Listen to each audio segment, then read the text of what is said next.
see what I can do for you. So what do you think of the office so far? I think it's beautiful. I'm telling you, like, the space is fantastic. The view is, the windows like are amazing. Like, the view is unbelievable. You can pretty much see all of Brampton from here. And you guys have done a fantastic job with this and with the paper as well. So I remember when I first started, it was just like regular paper. Now it's all glossy and shiny and like a million more pages in it. So it's fantastic. The growth has been unbelievable.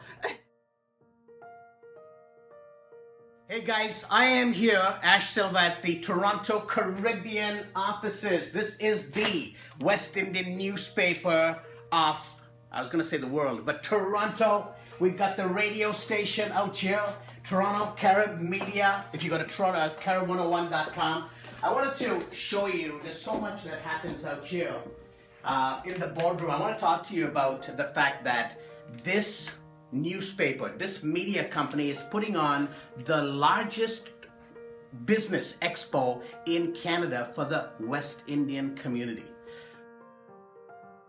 Working for the Toronto Caribbean is always an experience. Something different happens every day here. No day is the same, and I would say that every day is an adventure because you have no idea how things are going to go down and basically how you're going to deal with them. So Grant Brownie is my husband. It is quite interesting working with him because sometimes it could be infuriating, sometimes it could be exhilarating, and then sometimes it could be fun. So the reason why I say sometimes it could be infuriating is because he's got so much going on in his head. He's always looking 3 years from now, 5 years from now, always thinking, what is our next step? What are we going to do? And I don't always see what he sees. People would think I'm crazy. I'm always pushing for better. I always do personal development. I think it's very important, and not, just investing in a company, but investing in myself. So he'll come out with this big idea, and I'll be like, oh my God, no, we're not doing that. Are you kidding me?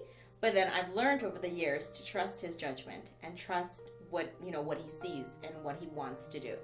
So after 10 years, almost 10 years of marriage with him and working alongside him, I've realized that he's got good ideas, and my job is to support what he does. So even though I may not agree with it right now, I do see that it works out in the long run.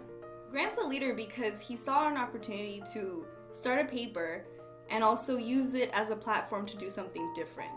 He wanted to use his platform with the newspaper to make a difference and also to leave something behind that he could be remembered by. It's his belief in what he does and the dedication to doing whatever it takes. He really will do whatever it takes to make sure that whatever it is we set out to do is successful. So if it means long hours, no sleep, lots and lots of sacrifice, he'll put the time in to make sure that whatever we set out to do is done properly. I saw the paper one day and I picked it up, and I loved the way it looked. It had a very positive vibe to it, and that's what drew me to it. And so I decided let me reach out and see what would happen if I put myself out there. And that's how I started working with Toronto Caribbean. And since I've been working with them, it's always been an experience. It's always been a lot of fun, and again, different things happen. There's so many people that you meet and you network with that the possibilities are endless. When we first started the company, we didn't know exactly what direction we wanted to do. We wanted to do a newspaper. We wanted to be non-biased. We wanted to be different. As it started to grow, our vision and our mission changed a lot. Where it is today obviously morphed as we started to progress. We started to see the reception from the public and how our readers enjoyed it. We started to tailor it according to what they wanted, and the results were what it is today. I feel that the newspaper has had a really big impact on the community just in the way that we're involved. We're a very positive paper, and we take a lot of time to go out and cover events that people wouldn't normally have coverage at. We recognize the need for recognition in the community with people that were maybe not so recognized in the community. So we started like Women Empowered. We started the business feature. These were all things that really helped the community. Just with the business feature alone, the moment we started, we had businesses that increased in business by 50% plus just from running one thing. And we started to recognize the need for what we were doing, the need for empowering the community, people in the community. For me, I think community focus means knowing what's going on in your community, especially in the Caribbean West Indian community, what your people are doing, and how you can get involved, and what things it is they want to do, and what differences that they're making. I think our community really needs what he does. He's got a lot of ideas to make sure that our community thrives and gets better. So, he's always looking at what can we do to help our community, what is lacking, and what can we do to fill that void. It's a very general thing. I mean, there's a lot that you can be community focused with. Our whole goal and movement that we're doing with community focus is more to empower the community, build it up, strengthen it through many different avenues. Our platform that we have is, we do like the business feature, we do the Women Empowered. So we have all these different things that we want to empower the community. Along the lines of community focused, our whole focus is the community. When it comes to news and stuff like that, it's all local. We want people to know what's happening in the community, whether it's a small event that would normally not be recognized, or something that everybody might know about, but it still needs the coverage. I think that in the last 4 years, I really think that we have changed the way people think of community newspapers.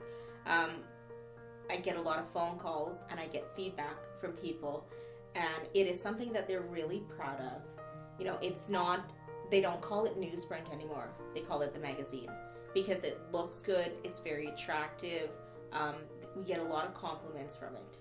Well, I'm not Caribbean myself. I'm Canadian, and I have Caribbean in my family. I have Trinidadians in my family, and something that as I got older, I was around more, and I really fell in love with the people and the culture. And one of the hardest things is trying to build a business in a community, being someone who's not fully Caribbean, and I always find that people, first thing they ask you is they do a judge based on what they see and say, oh, what's your background or something like that, right? And I always find that my first response is almost like you have to defend yourself kind of thing. But then I look at them and I'm like, well, you're asking the wrong question. It's not what's my background, because what you really want to know is what are my intentions? Am I here to try and take from the community? What you need to start asking is, what's your intentions? What do you want to do for the community? Where's your passion? One of the challenges I find in the community is when it comes to raising awareness. And I find that the organizers don't know where to reach out when it comes to finding someone to spread the word on their event and what they're doing and their cause and things like that. And I think it's important that to utilize a platform like the Toronto Caribbean newspaper to spread the word and to share their story. Really the legacy I'm trying to leave behind is the impact that we want to do with the community. It's something that I want not only our family to be proud of, but I really want the community to be proud of what we're doing. Myself, I'm trying to leave behind the legacy of, I want people to remember the work I did in helping people.